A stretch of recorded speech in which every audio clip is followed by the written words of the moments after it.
साथियों नमस्कार। साथियों, हम लोग जिस चीज़ के बारे में पहले से डिस्कस कर रहे थे, मैंने पहले भी शॉर्ट्स डाले हैं, वीडियोस डाले हैं, उसमें मैंने बताया है कि किस तरह से राहुल गांधी मुसलमानों को रिझाने में लगे हुए हैं, इम्प्रेस करने में लगे हुए हैं और अपना एक वोट बैंक बना लेना चाहते हैं, क्योंकि उनको पता है कि उनकी जो नीतियाँ थीं उन नीतियों पर तो कोई उनको वोट देगा नहीं, तो क्यों ना पोलराइजेशन ही कर लें। अब आप खुद देखिए, पोलराइजेशन की जो आगे कड़ी चल रही है, उस कड़ी में यह बात सामने आई है कि कर्नाटक के सभी मुसलमानों को अब रिजर्वेशन दे दिया गया है और उन्हें ओबीसी की लिस्ट में शामिल कर दिया गया है। यानी कि हमारे संविधान के अनुसार ओबीसी लोगों को जो रिजर्वेशन दिया जाता था, अब उसमें मुसलमान भी आ जाएंगे और जितना भी ओबीसी का हक था वो कम हो जाएगा। जी, ये धर्म के आधार पर रिजर्वेशन दिया है कर्नाटक सरकार ने। कर्नाटक में कांग्रेस की सरकार है। कर्नाटक वही राज्य है जिस पर मैंने एक वीडियो पहले भी बना के डाला है और बताया था कि वहां पर एक नेहा नाम की लड़की के साथ लव जिहाद हो जाता है, उसकी हत्या हो जाती है और उसके पिता खुद कांग्रेस में थे, उसके बावजूद उसके पिता को मजबूर किया जाता है कि आप लव जिहाद जैसी चीजों के बारे में न बोलें। और ये सब होने के बाद भी वहां पर राहुल गांधी नहीं जाते, क्योंकि मुस्लिम पक्ष नाराज ना हो जाए। कर्नाटक में हिंदू पक्ष शायद वोट दे ना दे, कम से कम मुस्लिम पक्ष से वोट तो ले लें, थोड़ा सा और खुश कर देते हैं। तो खुश करने की दिशा में ये काम हो रखा था। वो तो अच्छा है कि एनबीसीपी ने पता कर लिया। एनबीसीपी है नेशनल बैकवर्ड क्लासेस पैनल, यानी कि हमारे यहाँ पर एक कमीशन है जो national commission for backward classes है। ये जितनी भी बैकवर्ड क्लासेस हैं उनके हितों की रक्षा करता है, जिसमें रिजर्वेशन भी शामिल है, सारी चीज़ें शामिल हैं। इसने अभी कर्नाटक में अपना एक दौरा किया, विजिलेंस किया, जानकारियां जुटाई और जानकारी जुटाने के बाद पता चला कि कर्नाटक सरकार ने तो ओबीसी के नाम पर सभी मुसलमानों को आरक्षण दे दिया है, जबकि हमारा संविधान ये कहता है कि आप धर्म के बेसिस पर आरक्षण नहीं दे सकते, आप पिछड़ेपन के आधार पर आरक्षण दे सकते हैं। इस बात का विरोध भी हो रहा है कि भाई आप पिछड़ेपन के हिसाब से देते। अब मुसलमानों में तो अमीर भी होते हैं, गरीब भी होते हैं, आपने सबको उठा करके आरक्षण दे दिया, ऐसे तो सबके सब हिंदुओं को दे दो। उसमें फिर जाति के आधार पर आपने लोगों को क्यों बांटा हुआ है? यहां पर क्वेश्चन मार्क लगता है। अब देख लीजिए कौन हिंदू मुसलमान कर रहा है। अगली चीज, सवाल ये उठेगा कि साहब ये पहली बार हुआ है क्या? इससे पहले नहीं था? इससे पहले भी था। इससे पहले बात चल रही थी और पहले करीब करीब 1992 के आसपास एक कमीशन तैयार हुआ था। उस कमीशन ने एक रिपोर्ट दी थी कि भाई क्या रिजर्वेशन मुसलमानों को देना चाहिए। इस कमीशन ने ये कहा, कमीशन का नाम था चिन्नप्पा रेड्डी कमीशन। कमीशन ने कहा कि देखो भाई, मुसलमान सभी के सभी पिछड़े हैं, उनके लिए कुछ करना चाहिए। लेकिन इस कमीशन ने पिछड़ेपन का आधार लिटरेसी बताया था कि लिटरेसी के आधार पर पिछड़े हुए हैं, सोशल बैकवर्डनेस नहीं बताई थी। और हमारा संविधान कहता है कि सोशल बैकवर्डनेस के बेसिस पर ही आप रिजर्वेशन दे सकते हो जो सामाजिक स्तर पर पिछड़े हुए हों। इन्होंने जो अपने रिपोर्ट में कहा था वो कहा था कि लिटरेसी के मामले में पिछड़े हुए हैं। अब इसका आधार बना करके, इनकी रिपोर्ट का आधार बना करके 1994 में वहां पर वीरप्पा मोइली की सरकार हुआ करती थी। वीरप्पा मोइली कांग्रेस के लीडर थे और इन्होंने 1994 में बोला था कि हम मुसलमानों को देंगे रिजर्वेशन। जी,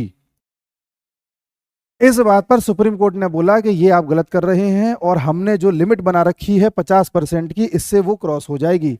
50% का मतलब होता है कि सुप्रीम कोर्ट ने बोला हुआ है कि जाति के आधार पर या पिछड़ेपन के आधार पर आप ओवरऑल रिजर्वेशन 50% से ज़्यादा नहीं कर सकते, जिसमें ओबीसी, एससी और एसटी शामिल हैं। सबका परसेंटेज मिला दें तो 50% से ज़्यादा नहीं होना चाहिए। और आप जो अलग से रिजर्वेशन दे रहे हैं इसमें 50% की जो सीलिंग है वो क्रॉस हो जाएगी। देखिए, 50% quota ceiling only for SC, ST and OBC, supreme court ने कहा है। अब ये सीलिंग क्रॉस हो रही थी, इसलिए जो है ये मामला उनका उस वक्त फ्लॉप हो गया, ये ला नहीं पाए इस चीज को। कुछ ही महीनों में इनकी सरकार गिर गई और वहां पर फिर एच.डी. देवगौड़ा की सरकार बनी। एच.डी. देवगौड़ा वही हैं जो भारत के प्रधानमंत्री भी रहे हैं। इन्होंने कहा कोई बात नहीं, हम मुसलमानों को आरक्षण देंगे। एच.डी. देवगौड़ा की जो पार्टी है वो पहले बीजेपी की समर्थक पार्टी थी, बीजेपी को समर्थन भी देती थी। ये एच.डी. देवगौड़ा साहब ने कहा कि भाई देखो, उनकी तो सरकार गिर गई कांग्रेस की, लेकिन मुसलमानों को मैं आरक्षण देना चाहता हूं और मैं आरक्षण उसी बेसिस पे दे दूंगा जिस बेसिस पर रेड्डी साहब कह रहे थे। रेड्डी साहब कह रहे थे कि देखो, मुसलमानों के साथ साथ क्रिश्चियंस को और बुद्धिस्ट लोगों को भी आरक्षण देना चाहिए। बाद में जो वीरप्पा मोइली थे वो सिर्फ मुसलमानों को देना चाह रहे थे, लेकिन एच.डी. देवगौड़ा बोले कि भाई देखो, मैं मुसलमानों को, क्रिश्चियंस को और बुद्धिस्ट को भी देना चाहता हूं। उसी के साथ इन्होंने उस वक्त बदलाव किया और 1995 में इन्होंने मुसलमानों को आरक्षण दे दिया 4%। जी। ओबीसी में भी 4 कैटेगरी होती है, category 1, 2A, 2B, 3A, 3B।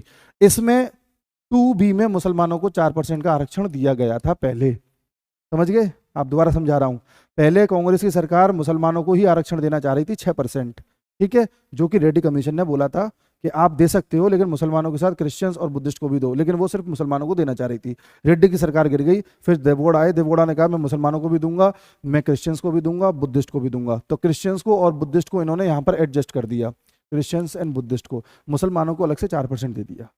ठीक, ये मामला चलता चला आ रहा था लंबे समय से। अब जब चलता चला आया तो लास्ट ईयर जब चुनाव हो रहे थे कर्नाटक में, तो बीजेपी ने ये बोला कि अगर हम सत्ता में दोबारा आए तो हम मुसलमानों को 4% ही खत्म कर देंगे, और खत्म करके जो 4% का कोटा है कुछ इनमें बांट देंगे, कुछ इनमें बांट देंगे, लिंगायत में और वोकलिगा में। अब आप कहेंगे कि भाई ये दोनों कौन है? ये दोनों वहां पर छोटी छोटी जनजातियां हैं जो वोट बैंक के तौर पर बड़ा मायने रखती है। इनको रिझाने के लिए बीजेपी ने बोला कि तुमको रिजर्वेशन दे देंगे, और इनको पता है कि इनसे वोट नहीं मिलेगा बीजेपी को, तो इनका खत्म कर देंगे।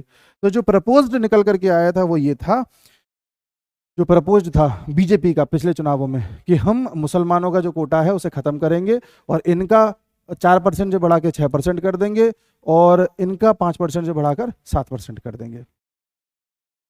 लेकिन बीजेपी की सरकार बनी नहीं, कांग्रेस की सरकार बन गई, और कांग्रेस की सरकार बनते ही कांग्रेस ने हर वो संभव प्रयास करना स्टार्ट कर दिया जिससे कि वहां पर मुसलमानों को इम्प्रेस किया जा सके।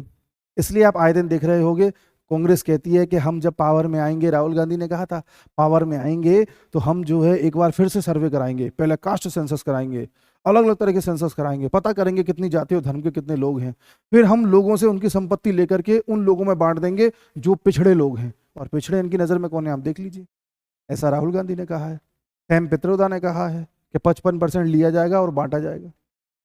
मतलब पूरी ताकत लगा रहे हैं कि कैसे भी इंप्रेस किया जाए, और इन लोगों ने इतने साल तक मुसलमानों का कोई भी हित नहीं किया है, इसलिए तो पिछड़े हैं। ये तो क्वेश्चन मार्क है, आप रिजर्वेशन दे रहे हो उनको पिछड़ा मान रहे हो, तो ये तो आप पे क्वेश्चन मार्क है कि आप इतने साल से कर क्या रहे थे कि ये आज भी पिछड़े हैं। राहुल गांधी अभी भी नारा लगाते हैं गरीबी हटाओ का, यही नारा इंदिरा गांधी भी लगाती थी, तो इंदिरा गांधी से राहुल गांधी तक गरीबी हटा ही नहीं पाए आप, ये तो आपकी काबिलियत पर प्रश्न चिन्ह है ना।